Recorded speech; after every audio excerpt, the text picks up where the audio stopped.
Like, are there certain use cases that you are working on right now or things that you're building out like in the future that you're, excited for, that you can talk about at all while we're on the show? The thing is, you can't say this on the internet. I'll say it on here though.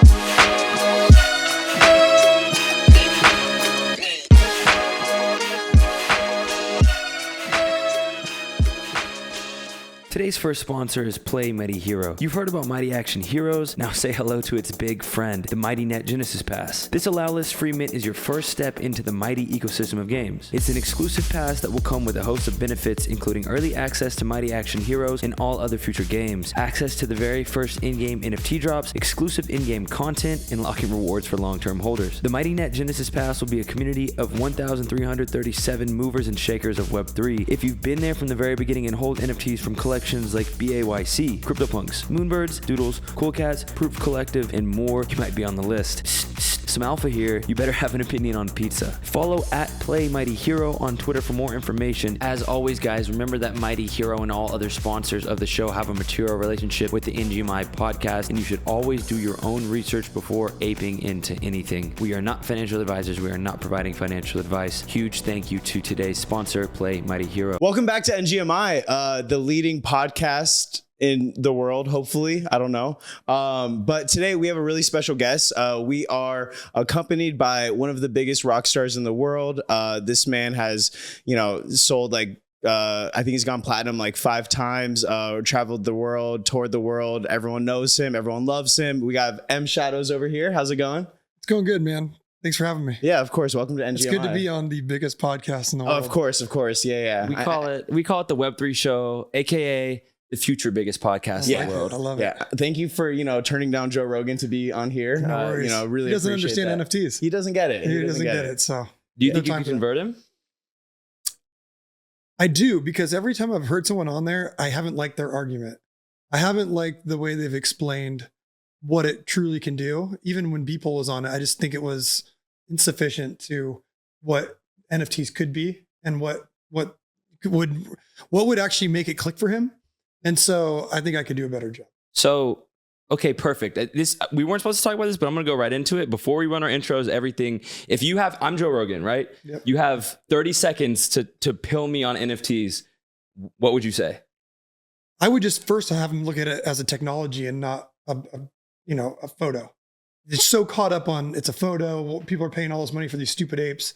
These are memberships to clubs. And then I would just quickly go into why it makes it easier for the founders or the people that are running these things to have control over whether it's token gating things, whether it's in real life events, whether it's, all these sorts of things you can do. It makes your life easier.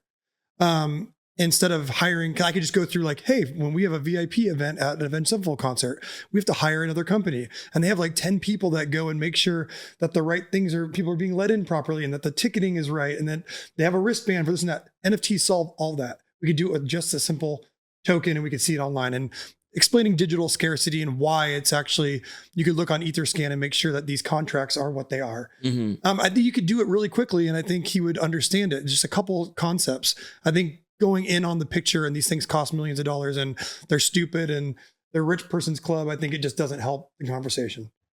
I'm inclined to agree. No, for sure. Yeah, I think if you just threw in some consuming organ meat or bow hunting, yeah, maybe it might seal the deal a little bit more. I think he would get it. I think any rational person would get it once it's explained properly. You can show a couple examples. Yeah.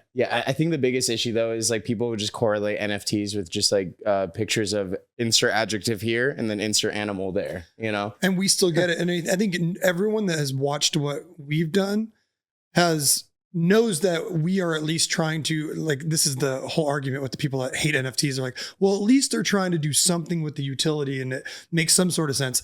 But then I saw a comment yesterday where a music thing said, bands doing a party for NFT holders only, and they're trying to make it look like us versus them, when really fan clubs do that all the time. Yeah. But it's the NFT word that wants to do it. But then one of the comments was, well, finally they're doing something, because all M Shadows has been doing is trying to shill pictures as being cool digital pictures. And I'm like, I've never done that once, but they're going to take that argument and put it in a comment section. And I guess it makes it true to them. Yeah. I've never done that once. I've always said it's not about the picture.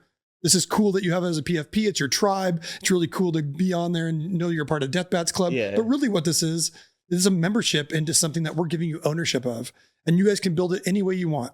We have a thing with Iron Maiden right now where the Death Bats Club is going to be in their video game. Has nothing to do with the band. It's the club's doing it. They were able to vote on which ones got in. They're getting the residuals from, or whatever that means. They have to make those deals.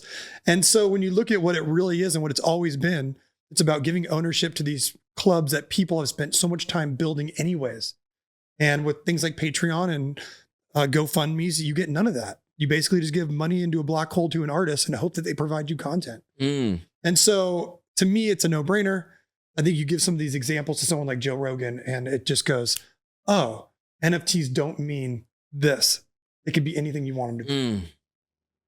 That was a really good answer. Yeah, absolutely. Joe Rogan, please book him ASAP. You need it. We can talk about DMT too, or whatever you want. Have you ever done DMT? Yeah. Okay. Yeah. I was just wondering. He's already checking all the boxes to be on. I should be on the show. I JRE. don't hunt though. Okay. And so. Neither do I. Yeah. And neither does Kevin. I mean, yeah, I don't. I killed flies though. You know, I don't like them. Definitely hunt flies. Yeah, exactly. Yeah, especially when it's hot here in Southern California. Dude, for sure. Lots of flies. For sure. Okay, so that was really eloquently said. Especially, obviously being like a world-renowned like musician. It's nice to hear someone talk about NFTs and like talk more about like the tech. But for those of you that don't know who he is for some reason, do you mind giving your like a little like intro for yourself? Yeah. So my name is Matt Sanders. Go by the stage name M Shadows.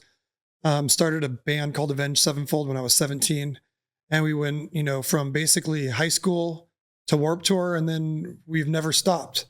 We've toured the world multiple times, played with all of our idols, and now we're in a situation where we tour and put out records when we feel the artistic urge to do so. Yeah. And we're deep into the space of NFTs because we feel like it's the next iteration of how you can connect and give ownership to the fans that are the ones that put in the work, that really truly care about your band. And to us, it's kind of the best way to, it's like a fan club on steroids that they own, to say it in the most simple terms. But, and then that's just one use case. And there's a million use cases. So we find this tech very intriguing and we find it exciting. So we kind of been big proponents of it. That's awesome. No, that is super cool. Did you guys ever try before launching into, the NFT space, like different sort of more Web2 iterations of fan clubs and ways to kind of connect with your audience? No, I mean, well, we've been very anti-Web2 and I couldn't really point to why. Like we were never really active on Instagram. We were never really active on Twitter until Dee's got me into Twitter, who's a guy in the space. So, yeah, legend. But, I had never had social media till September. This was my first bit of social media was Twitter. Yeah. And the reason I got Twitter, quick short story, is Dee's asked me to do Twitter Spaces. And so I just jumped on the app, but didn't have it downloaded. Yeah. And I'm like, so how do I do this? And he's like, well, you got to have an account. So like I set up an account. I did a Twitter Spaces with him, and then people started following me. And then I kind of felt bad just canceling it. Yeah. So I just kept it. And now I'm kind of on Twitter. Yeah. But I don't have any other social media. I never did Facebook, never did. And the band never did because we felt it was cheesy. We're like, why? What do we really, we loved the idea of like bands like Faith No More, Mr. Bungle. When we were growing up, bands like you didn't know everything about them. Yeah. Like Trent Reznor, you didn't know what he was doing. You didn't know. Mystery. There was a lot of mystery, and we felt that social media was killing that. And we also didn't like the idea of like we were seeing how algorithms were playing out in terms of like, oh, you have 20 million. We had 20 million fans on Facebook in like when it had first come out. I think it was like still 18 or 16 million. But we've never really kept it up because once we had all those fans, and they started charging us just to get to them. Yeah. So it's like we brought all these people to your platform, and now to reach all of our fans for like an album release, it's like $60,000-$70,000. Wow. Just to do one post that will get to all of them. And it just seems so asinine and backwards. And people have bought into it and they're totally cool with it. So it always seemed crazy to us when Web3 came along. It was just like, this is something we can get behind. Yeah. Like we think this is cool. Like, and so it's been very hard for us to like understand why people don't see it that way. I get that there's scams. I get that there's a bunch of, minutia that goes on. There's a lot of dust in the eyes. Yeah. But when you actually look at what it is, this would give people all the control and the artists all the control that they want. You can do whatever you want in Web3. You can dream it and you can build it, you can make it. And so for us, it's been really weird because we were like, hey, look at this cool thing. Like, isn't this great? And all of our fans are like, it's fucking stupid. Yeah. And we're like, no, it's not stupid. It's this, it's great. Like, you're going to get it eventually. And they're like, no, you guys are fucking scamming us. Yeah. It's like, okay. So that's kind of where we're at right now, where we have a lot of people that are, believers. And to get back to your original question, we never played in Web 2. We never believed in it. Web 3 is very intriguing to us, and we'll see where it plays out. Yeah, that's awesome though. I mean, obviously, like both Champ and I, we've been listening to your music for majority of our life at this point. And the one thing I could always say is like, what kind of set you apart from like other bands that like I listen to is like, I feel like you guys were constantly like evolving and maturing. Yeah. And that's amazing because like I see, countless bands I'm not going to name that like they'll have like an album that will pop off and then they'll just try to like repeat and recycle that same album over and over again. Yeah. And so I remember you guys were always like constantly evolving and like just like pushing like music forward as you guys grew older and became more mature. And it's interesting how, I mean, it makes complete sense that like, of course you guys would be the ones to like see Web3 and be like, oh, like we're like this is like the next evolution of things. And it's been really refreshing to see too, from like all of like the other celebrities and like artists, like music artists that kind of like came into the space. And I'm not going to say any names, but they didn't do like the best job at like, like onboarding their fans into Web3. You want me to say it? I'll say it. There's probably a lot of rug pulls, a lot of scams, a lot of slow rugs. Like it is what it is. So it's been like, I remember when you guys released Death Bats Club, I was like immediately like, you're like, hey, like here's our NFT, but like, here's like the community and here's like the utility of it. Yeah. And I was like, okay, like I could go and, buy like a ticket to see you guys like on like, like a ticketing website. And it would be like, a couple $100, or I could get like the NFT for around the same price. And like, that would grant me access to a show. Yeah. And that was like even still today, like, I feel like that's already like more utility than like 99% of like projects out there. Well, I feel like a lot of the problem that a lot of Web3 stuff, and this is why they get really deep in these financial protocols and these weird things that they're trying to yield things for their audience. I think the difference between us is that we're bringing an audience that already exists into the space. And we already have a million things that we can offer. Yeah. They already want things from us. They want early access to things. They want to be able to go to the front of the line at shows. They want to have their own merch. They want to have these things that it's easier for us to use the technology than for somebody to create something people should care about out of thin air. Yeah. Right. Like the Bored Apes created something that people should care about out of thin air, and kudos to them. Yeah. But there was a Web3 community waiting for that. They came from punks. They came from art blocks. It was like a perfect storm. Yeah. And they created something. It's like the Bored Ape Yacht Club is its own thing. Avenged Sevenfold is its own thing. And we're not Avenged Sevenfold, the NFT. Yeah. We're Avenged Sevenfold, and we use NFT technology to make our community kind of be able to be connected easier to us and to themselves. Yeah. So that's where people need to like stop thinking about it as an NFT project. And it's just a technology that's laying the groundwork for what you've already done for 20 years. Yeah. And so once people understand that, and people have, Nike kind of gets it. Adidas is trying to, people are trying to get it, but it also takes the audience to be onboarded and them to get it. They need to feel comfortable with their MetaMask. They need to feel comfortable jumping on layer 2s and going from Solana to Ethereum and knowing what ecosystem they're in. Yeah. It's a lot. And so right now, these are all the people that are building the space, but they're the first early adopters, but it's also very complicated. Yeah. It takes some of your life up to understand what you're doing. Right. For sure. So dude, it's so funny to hear you say that. As an aside, Kevin, it kind of serendipitous, right? That like the band that I grew up like religiously following, and then I came into the space, and then they were like the first one that I saw that like got it right. There must be some sort of connection there. Yeah. We like to put all of our chips in on everything we do. Yeah, all in. Right? It's all in. Yeah, it's like it. Okay, we're gonna put this record out that's gonna piss off all these people, but this is what we want to do. Well, yeah. So and that's what I want to ask you about. Yeah. That's what. So because you very clearly understand it, right? And I tell you this, every time projects come to me for consulting, the first thing I ask is like, okay, but why does this need to exist, right? NFTs are a vector to an existing product experience, right? You get that. You have a product that exists, and in essentially every sense of the word, you are making this experience better for your fans, right? Like you said, they want this from you. They want to come to shows. They want to meet you guys. They want to come early. This is removing the middleman from that situation. This is letting them connect directly with you and have ownership over that experience. but I know you're getting pushback for it. And I know that because every time one of my pieces of content breaks out of sort of the NFT Twitter little bubble that we're like vaguely famous in, but in the real world, nobody really knows who we are. Yeah. People, I get, accosted on the internet, right? Does that piss you off? Like watching your fan, like I'm giving you something that you want and then be like, no, you're scamming us. Well, at first we couldn't believe how much non-goodwill we had. We're like, we thought after 21 years you would trust us to not like, and the thing is, you can't say this on the internet, and I'll say it on here though. It's so little money when it comes to the grand scheme of what Avenged Sevenfold is.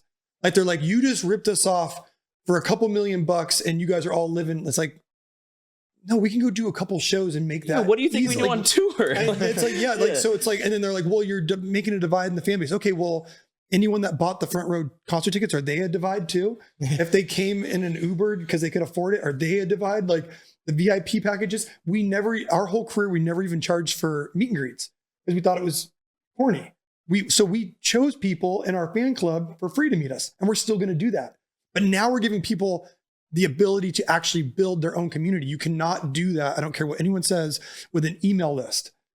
It can be forged. You can make 1 million email lists. There's no control over it, right? And with these NFTs, and we can see the contract, we can see what you do. We've built a back end where we can literally go in there and see every token, what they're doing. If they want to do a KYC, we can have that too, so we can send them free shit in real life.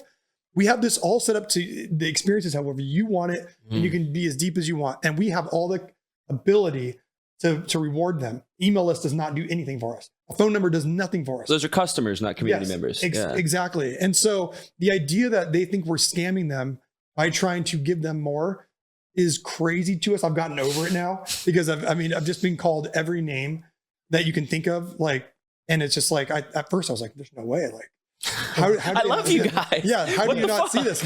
But now I like, I'm more sympathetic to it. People, the same reason I love my mom, and she doesn't want to get an iPhone. She wants her flip phone because she thinks it's too advanced or too much. Mm-hmm. And then, if all you're reading online is how iPhones give you cancer, that's what people are reading about NFTs, right? Like killing the environment. They're all scam artists. They're going to turn you into a crypto bro, and there's nothing good coming out of it. Yeah. Like all they read, and then they see their favorite band go, hey, and they're like, oh, I don't want that. I don't want that. It's like, like we're like the black truck with no windows rolling down the street going, you want some candy? Yeah.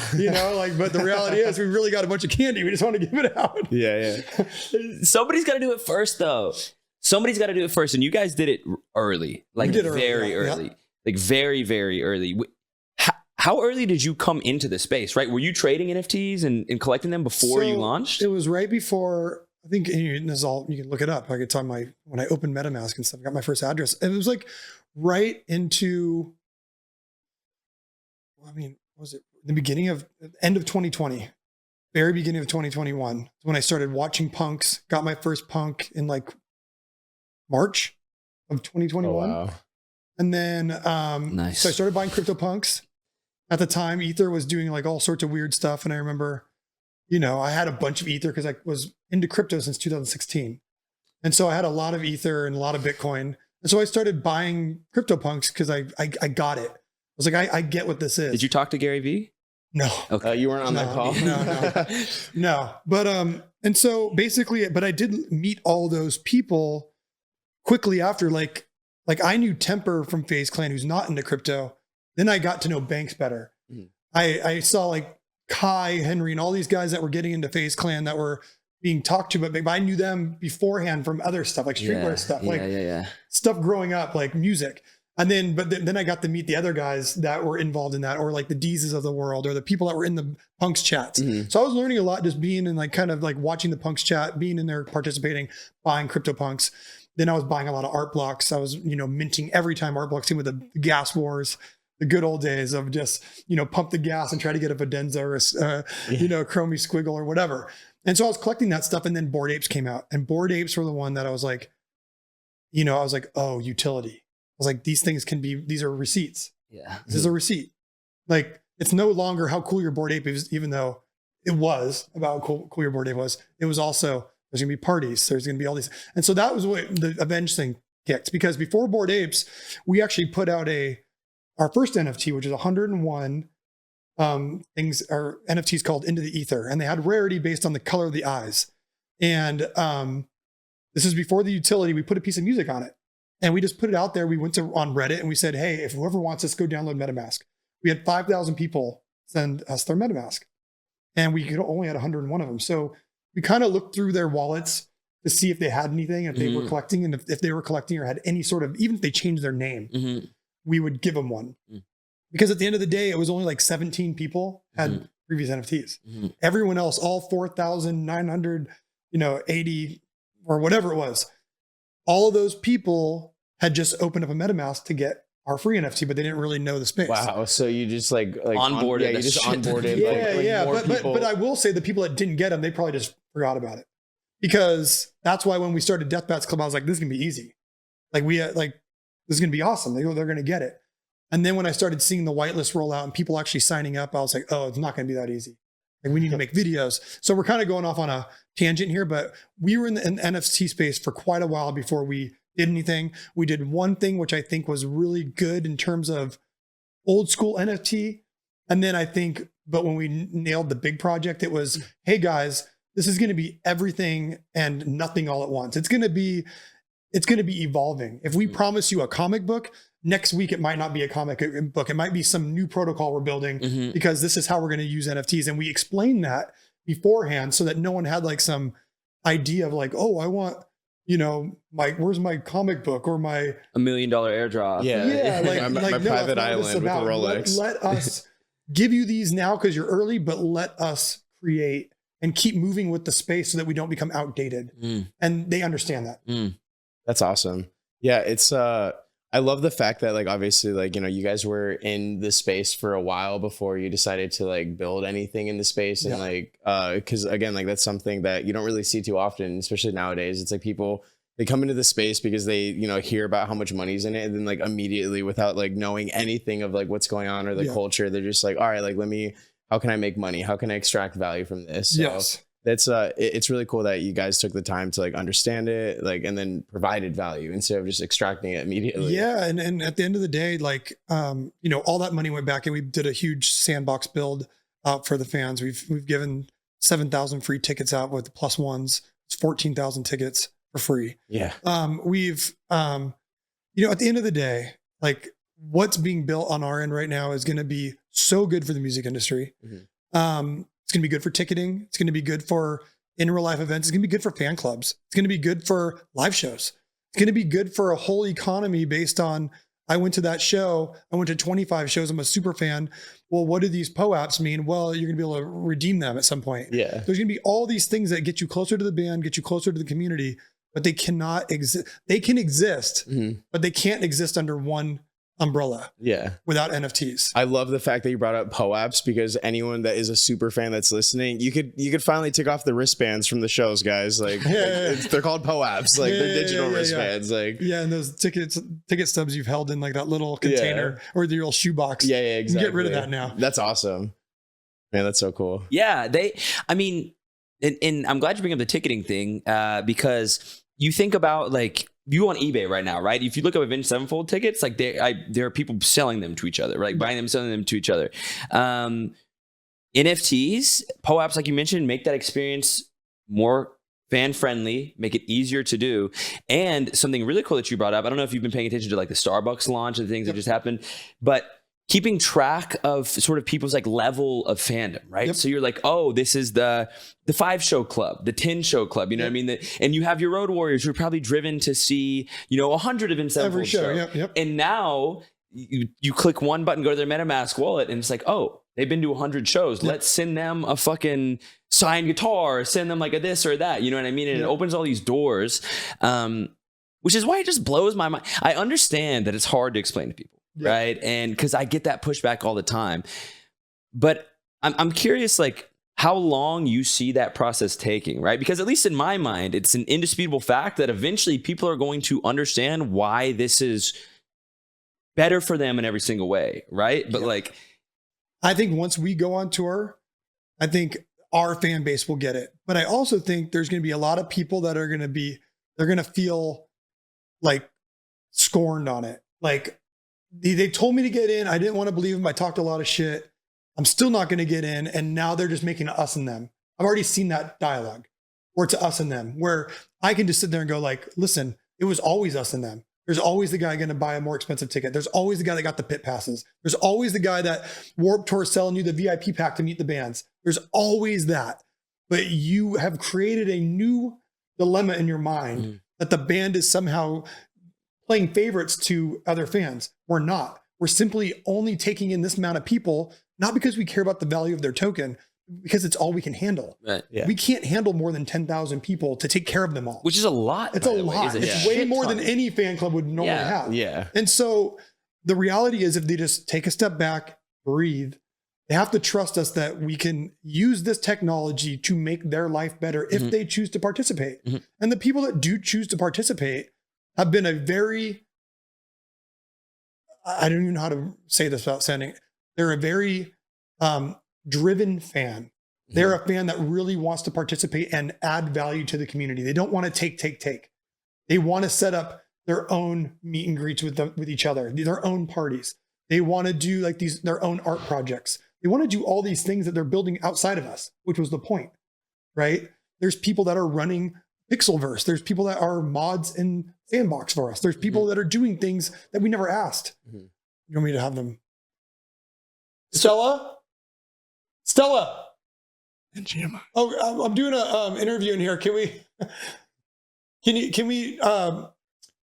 do that later? That's such a good bite. I'm so happy that happened.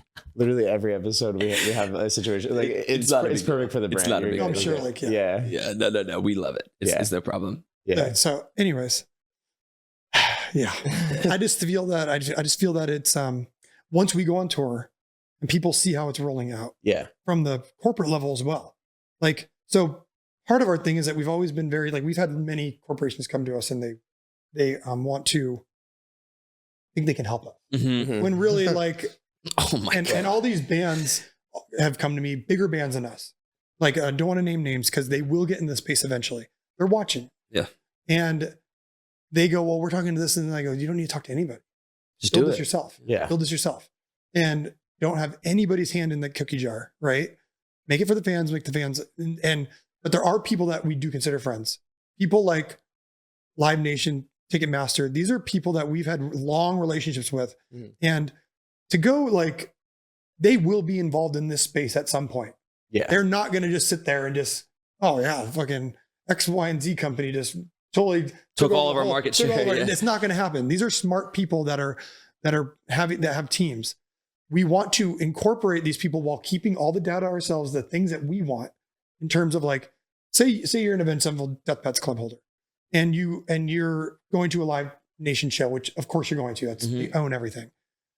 They have the right to give you a POAP and we want to have the information to give our own, right? So they can have their thing, we can have ours. So if you go to a Slipknot show and you go to a Chainsmoker show, all three of your tokens with Live Nation are all going to work together whenever they want to do. But as an Avenged Sevenfold fan, we want to have that data back to us and know that where they checked in, whether it's Ticketmaster or AvengedSevenfold.io.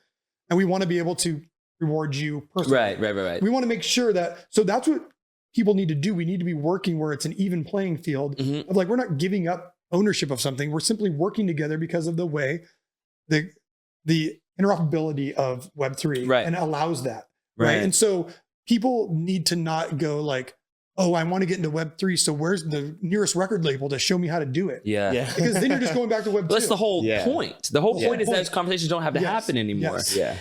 That's like the whole ethos of it, right? And that's and I talk about this sometime. I imagine there being sort of this like Web 2.5 phase, right? And you see Starbucks coming out, like I said earlier, and they don't call them NFTs; they're called stamps, right? And to a degree, there certainly does, I think, at least in my opinion, kind of have to be this like it's like training wheels, right? Like this framework, because MetaMask and Etherscan are kind of complicated. Like my aunt and uncle don't know how to do that. And they don't care, right? Yeah, but they can certainly really drastically benefit from the consumer friendliness and user experience that it provides. But that is different than sort of keeping these mental frameworks of like, oh, I need Big Daddy Corporation to help me do this. Because actually, finally, you don't. Yeah. You know what I mean? Like I launched, now we have a big team. I launched my project solo. Like you guys just built this thing, right? And you keep jurisdiction over everything. And then you also get to hand that over to the people who care about you. And you do whatever you want, whenever you want. Yeah, whenever you want. Like, I want to drop this. I want to do a giveaway today. I want to do this. You don't have to talk to anybody. You don't have to call Atlantic or call whoever and be like, hey, can we drop this? It's like, no, and it's instant. Yep. So it makes sense for a lot of people. You talk a little bit and certainly like say what you can say and don't say what you can't, right? But you talked a little bit about like the ticketing industry and these other things.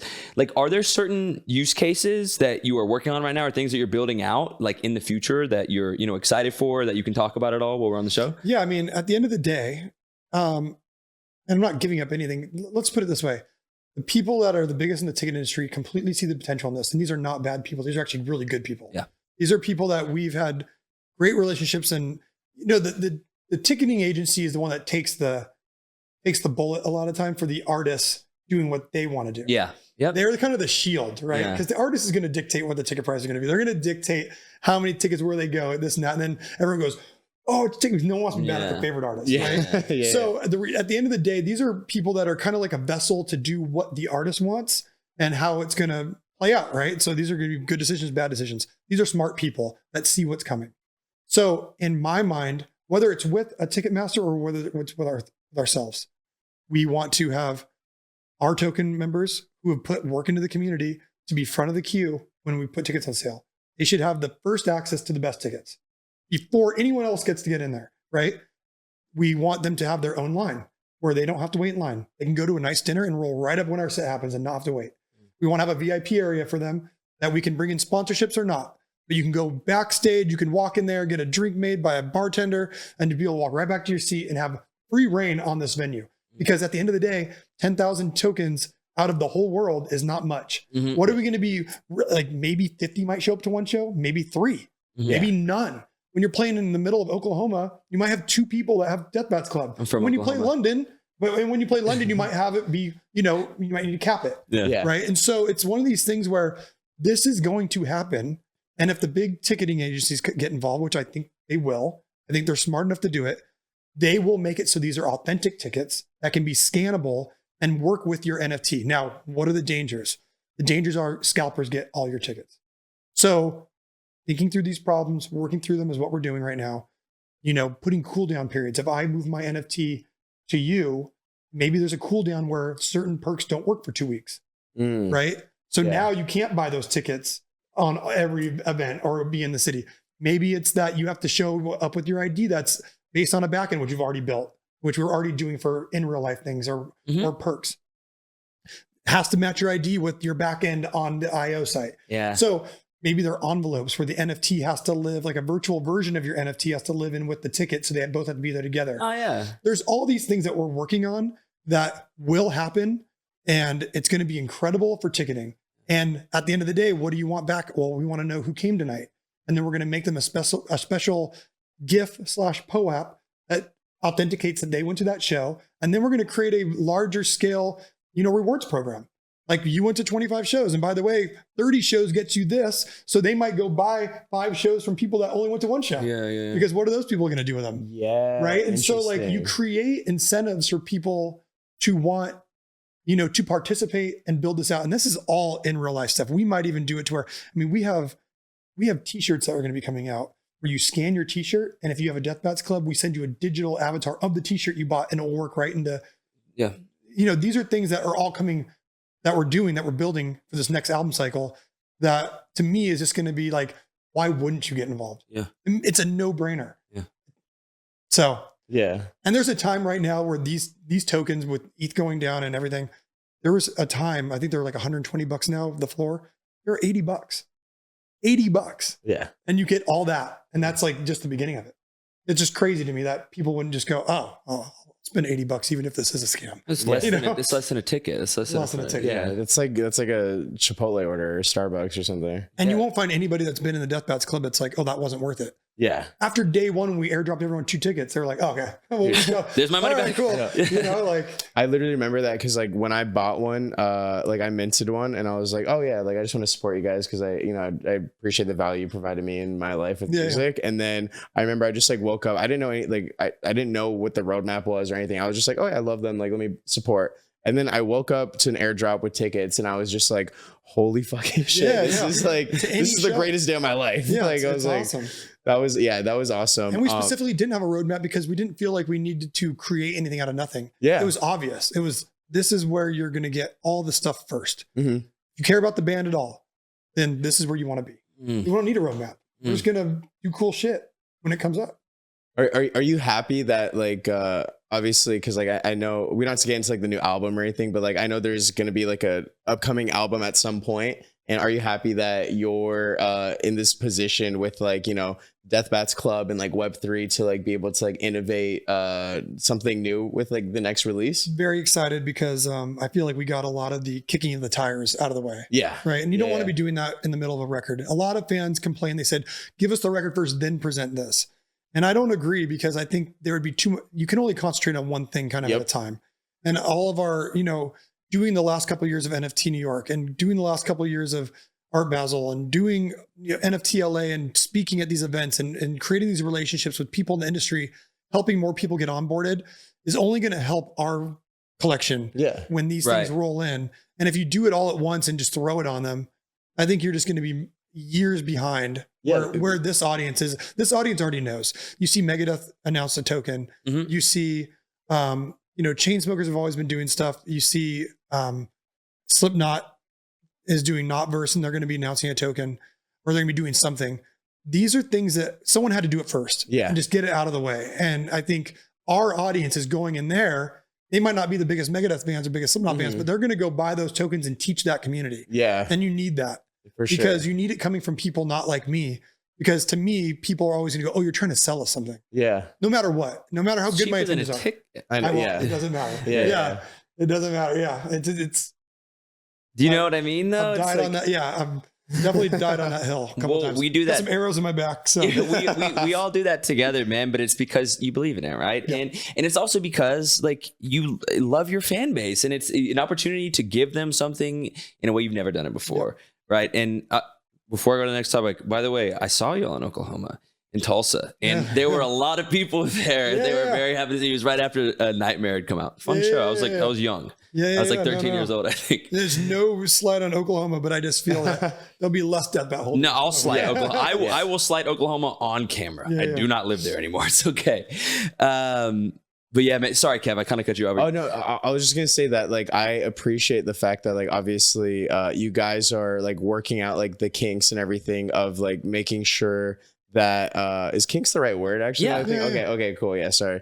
No kink shaming. But yeah, so I like the fact that you guys are like smoothing things out like with like, you know, ticketing and like IRL stuff before like the next album and like before like the next tour and things like that, because it's like that's gonna like your community is already going to be educated. You're going to have like everything already like tested. And that way, when you're ready to like roll out like the IRL use cases of things, it's not going to be fucking Firefest. Do you know what I mean? And I also think what I plan on having happen is people will experience this, then they're going to go to another show and go, why don't you have that? Yeah.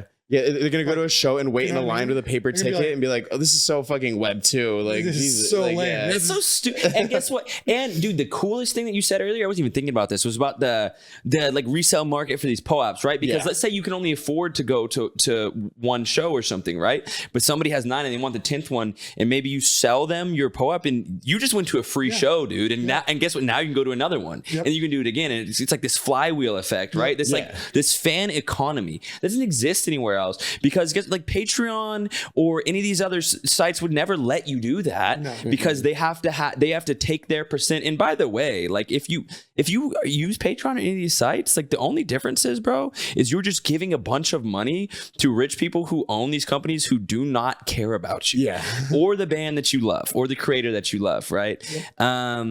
So it's, I know we kind of keep going off on that tangent, but it's just good to see, you know, creators that I grew up watching, like, understand these things, right? Yeah. Because it's hard to wrap your head around. And like, I work, you know, like, my job is running an NFT project. My own family doesn't necessarily even understand it. Yeah. But I think they will. I hope they will, right? Does your family understand it? Like, I think my dad does, because he really follows what we're doing. yeah. That's awesome. And I think, and by the way, because there's other arguments for other things, like why would you buy a CryptoPunk? Mhm. Why would you buy a Fidenza? It's a different argument. And that's why it's really hard, because you have to explain to people that NFT is so wide. It could be the deer house. It could be the next home loan. It could be the bus ticket. Mhm. It could be your concert ticket to see Guns N' Roses, or it could be a CryptoPunk, which I absolutely believe has value. Yeah. Yeah. And I believe it's important. Yeah. But that's a different argument, Yeah. right? It's like, well, why do you have that CryptoPunk? Well, and that's a whole other thing of like digital scarcity and the birth of Web3 and Ethereum and what it means for art. And you're talking about algorithms and AI. That's a different argument than why Avenged Sevenfold has the Death Bats Completely Club. different. But everyone conflates them. And then you Because have they're this, NFTs. because they're NFTs, Yeah. and they don't understand that these have nothing to do with each other, other than, yes, you have an image. And if you want to get a better looking one, yes, it might be more expensive, but that's just your flex online. Yeah. Yeah. And by the way, the digital flex is an important flex. For sure. Increasingly. Yeah. Yes. Yeah. On People, my yeah, Xbox, I have a punk. Yeah. On Yeah. my Twitter, I have a punk usually. yeah. And, you know, it means a lot to the generation that I'm in and the generation below me, Mhm. which is our Yeah. younger fans, Yeah. to my kids. I Yeah. look at my kids. I know what it means to them. I know how important it is their skins in Fortnite. I know how they know how to run a MetaMask. I know how important they're looking at all the time their stuff. This is a different economy and a different world for people that grew up in the digital age. I grew up when the internet got invented, and I was able to be in the first chat rooms in AOL. So I remember a pre-internet, and I remember now. Yep. Right. And so like I have a different kind of perspective for my kids. They don't even know what it's like to not have Wi-Fi Yeah. that runs at 5G. Like that's just better. For sure. Better. And my mom doesn't even know how to sign on to Wi-Fi necessarily. Yeah. So it's all different perspectives. So do they understand it? They understand that I probably know what I'm talking about, but I don't know if they're going to like, oh yeah, Yeah. CryptoPunk, good purchase. Yeah. Matt. That's awesome though. You guys are like the crypto punks of like musical artists like coming into the space. You know what I mean? Like, Yeah. you guys kind of like They'll just be pave like the path. second and third iteration will be way more successful than us. Yeah, But we'll yeah. be like, we're the OGs. Yeah, exactly. You're the We did a OGs. verse, we did a verse. Man, this Kevin, he could run my YouTube channel, bro. You get it. Like Yeah. some people launch NFTs and get it, and then some people understand it. Yeah. Right? The intricacies of why this technology makes sense. Say it all the time, man. Like it doesn't. The only thing that like in you or like in an alpha pass or like MFers or CryptoPunks have in common is the fact that they are an NFT. It's the vector to token gating anything in the world. And as soon as that clicks in someone's head, I think they can like it. It's just, I don't know. There's a lot of stigma around it, but I think, and by the way, I don't want you to feel like you have to like defend yourself. I know we've been talking about this for a lot of the podcast, but you're right, man. And it's like my parents were probably terrified whenever they probably took them a year to be willing to put credit card info into a computer. Like, are they going to see it? 100%. Then people are afraid to use MetaMask. Then people are afraid, but it moves, and it means more coming from you than it means coming from me because you've seen it before. Yes. I was born in '98, so like the internet's been around my whole life. Yeah.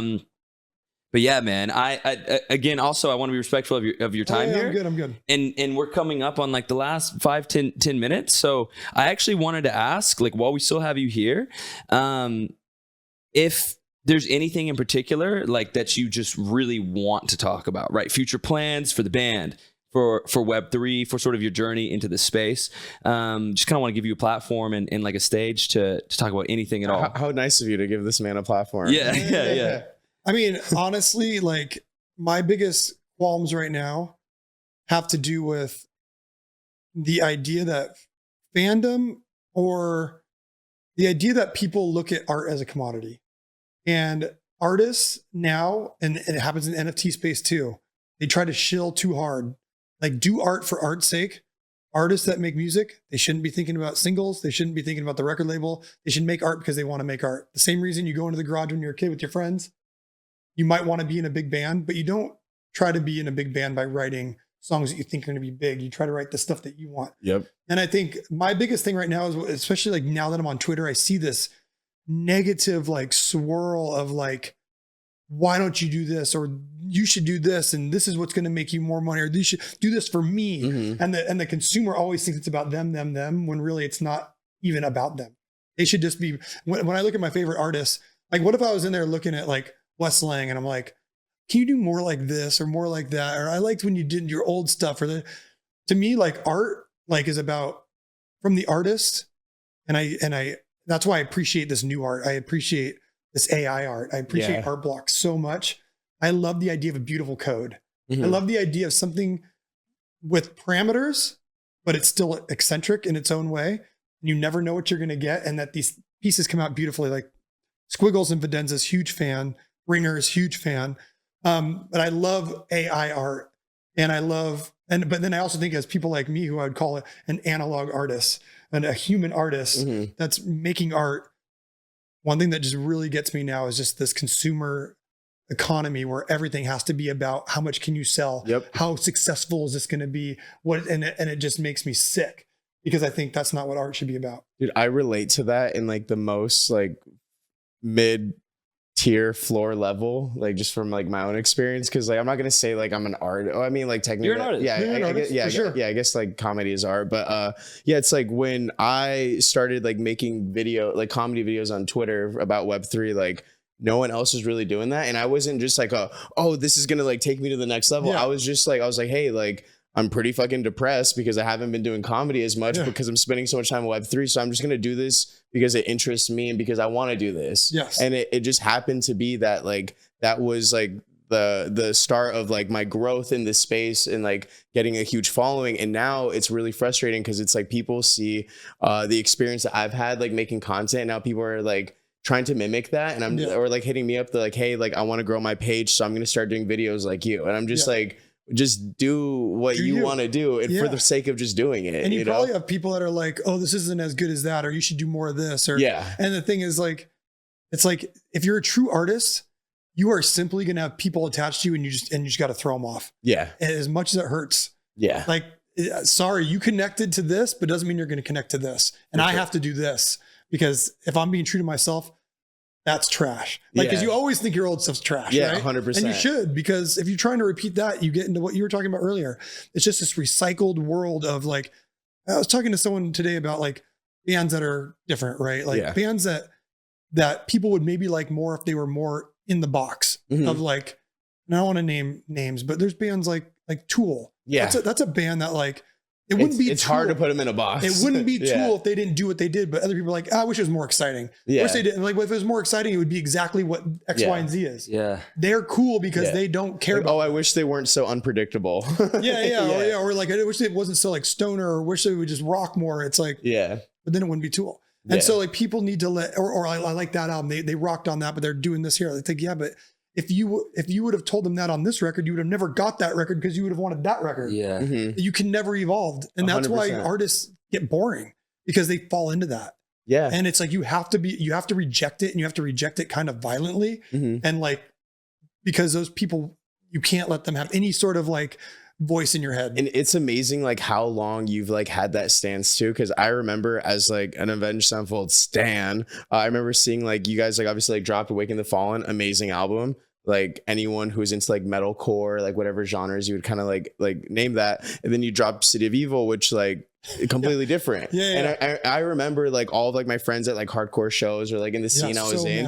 They were so mad. Like what the fuck? Like why aren't they screaming? Or why aren't they doing all this stuff? And like I liked it because like I loved Waking the Fallen. At first I was like, oh, I miss like the screaming and stuff. But then I realized I'm like, yo, like this is like instrumentally and like musically and melodically, like this is like a far more superior album, respectfully. It was just like, it's a different thing. It was just a different thing. And I appreciate that. And then like, obviously like, I remember when like, you know, like Latin music was like popping, and I know you guys have a huge like Latin American audience and fan base, and you guys dropped like a Spanish song. Oh, Malagueña. And I remember when I saw that, I was like that's what like made me like really like love you guys, because like I loved all the records you put out, but when I saw that, I was just like, wow, like you guys are like looking at things like really different than like most artists are. I remember the first time I got that backlash. So we had only sold 300 records at the time of Sounding the Seventh Trumpet, which was our first record. It was like we did on a $2,000 budget in West Beach Studios in LA. Yeah. And we put it out and we got, some label interest. And when the day we put out Waking the Fallen, I got this long email from this kid. It was like hardcore 678 guy, right? It's on AOL at the time. And so I get this email and it's like, you fucking sellouts. And this is from Sounding to Waking the Fallen. Which is not even that crazy. Yeah. And it's like, so you guys are just bro mallcore now. I'm a mallcore. I never even heard it at the time. It's like, we were like the inventors of mallcore, I guess, or whatever. Go. And it was just that kid's the inventor of mallcore. Yeah, he went in on me on this like sellout record because it was, it like the song structures weren't as wild and there was more singing. Yeah. And the screaming was a different sound. It was just like, so that to me was like proof. I was like, we sold 300 records. You're still coming at me. Yeah. Like that's all we did. We didn't even sell anything. Yeah. Like you fucking sell out 300 records. Yeah. How could you sell out, dude? I don't support bands that sell anything more than 299. Yeah. And it was like, and then Waking the Fallen came out and then it did well for us. And then you had that group, but amplified when City of Evil came out. Yep. Then it was like, now there's more emails in your inbox of like, you guys are losers. For sure. Turned your back on us. No, I'm sure it happens every album. Every album. Yeah. Every album. Yeah. Are you as violently rejecting that as ever on this new record? Like same ethos? Ever. Okay. I'm so clear on I want nothing to do with anybody that has an expectation from me. Cool. All right, we're getting a country opera. No, because I hate country. Okay, we're getting dubstep opera for the next Smokers feature? Yeah. No, I don't. No. You don't even have to you don't have to go that far out of your genre. Just be very eclectic, original, and wild. Yeah. You can do it in a very organic way. You don't need to be like, oh, I'm a different genre now. Yeah. No, we're just like, it's like that painting, dude. It's just, it's like Avenged Sevenfold is that Indian. Yep. And the rest of it is everything else that's happening. It's just different. Yeah. And it's not EDM or this or that. I just call it good. I love that. I just want it to be good. Yeah, because it's right? like I feel like putting labels on anything kind of ruins it. It's like and you see it get into the consumer economy. Yep. And they run with it. Yep. They can't get it out of their head. Yeah. People aren't. The consumer economy always needs labels. They need labels, and then they label that before they even heard it, and then they completely put it in pigeonhole, and then you have someone else that hasn't listened to it, and they go, "Well, I don't like that kind of music." Yeah. Like I'm not the biggest fan of mallcore. Yeah, totally. This is mallcore. Well, I'm not a fan of mallcore. Well, it's not mallcore, but my friend said it is, so I'm not going to listen to it. Yeah, that's what happens all day with music, and it makes me nuts. Like it's like, dude, but bands play into it. Yeah. Bands do that. They describe things in the wrong way. Mm-hmm. They push things the wrong way. And they're also trying to always, how many times you hear a band that they have a hit and then the next record has a song that kind of sounds like the hit. Yep. It's like, barely walking around the fact that it's like the redoing the exact same song. It's like, oh, man, I know what you're doing. Yeah. You're trying to, it never works. Never. Yeah. Version 2 never works. People can people can see bullshit. You know what I mean? They can see when you're not being authentic. So and hits always happen because it's different than what's happening. Yep. When 9 Inch Nails came out, it was different than anything that was happening. When Guns N' Roses came out, it was more edgy than anything that was happening. Yep. When Metallica came out, they invented a genre. Mm-hmm. There was no thrash metal. Yeah. And then they had 4 bands, them, Slayer, Anthrax. Yep. They're all in Megadeth. They're creating a genre. Right. And that's why, when people do new shit, that becomes the hit. Mm-hmm. But if you do the same new shit again, it's not new anymore. No one cares. Yeah. So you have to continually do new shit 100%. to pique people's interest. So their ear turns and goes, what was that? Yeah. What is that? And that's how you do music properly, in my opinion. Yep. City of Evil is kind of is a genre, dude. That's the only metal album I've ever heard with the flamenco guitar solo on it my entire life. Yeah. So dueling flamenco guitar.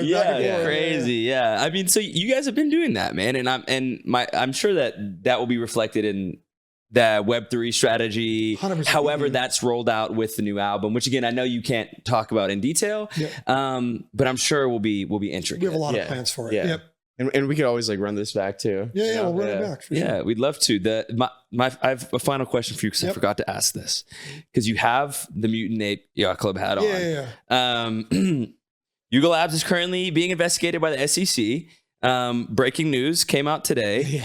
Do you have any concerns about this case or how it might play out? I don't, because I think if we were to look at the laws that existed before the internet, we kept those laws. The government's job is to move with technology, move with people. Technology moves much faster than our brains, and it moves much faster than the government. Mhm. And so what's going to happen is this will be a learning experience for them, for the government, for the SEC. It'll be a learning experience for Yuga. But you can't stop this technology. If the government was smart, they would be figuring out ways to, you can't classify NFTs like we were talking about earlier as one thing. So new laws will have to be made to understand what a security is in Web3.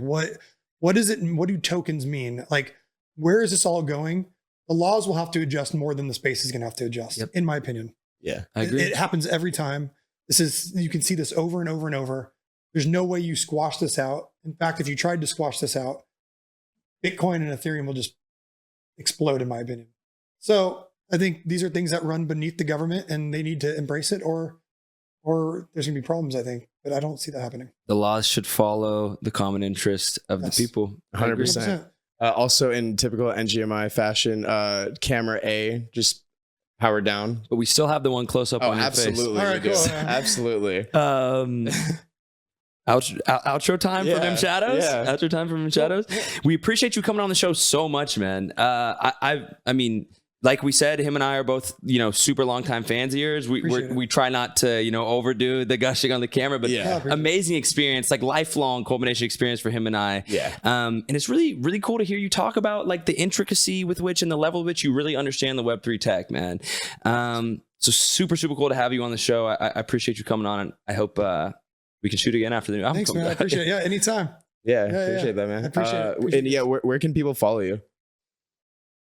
Do Shadows ETH. I got my Twitter page. For now, I've still got my Twitter. Yeah, no Instagram or TikTok or anything. I love that. I love that, bro.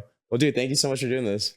Thank you, man. I appreciate it. Dude, appreciate Good to see you guys. Yep. As always. Good to see you, man. Yep. It's a wrap. That's a wrap. Beautiful.